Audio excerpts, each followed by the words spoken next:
আমাদের জীবনে প্রথম নিঃস্বার্থ ভালোবাসা কারা দিয়েছেন জানেন? দাদু দিদিমারা। জীবনের সব ভালোটুকু আমাদেরকে দিয়ে সমস্ত কষ্ট নিজেদের মধ্যে লুকিয়ে রেখেছেন।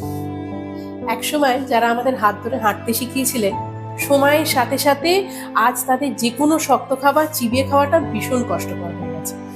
পছন্দের খাবার চোখের সামনে থাকলেও মনটা ভেঙে যায়, পারছি না এই শব্দটা বলতে গিয়ে। কিন্তু জানেন তো, এটা শুধু দাঁতের সমস্যা নয়, এটা ওনাদের বাঁচার আনন্দের প্রশ্ন।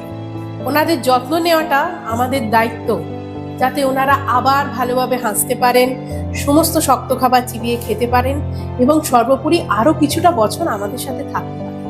একটা ভালো ডেঞ্চার শুধু দাঁত ফিরিয়ে দেয় না, ফিরিয়ে দেয় আত্মসম্মান, আত্মবিশ্বাস আর সর্বোপরি একটা সুন্দর জীবনের অঙ্গীকার।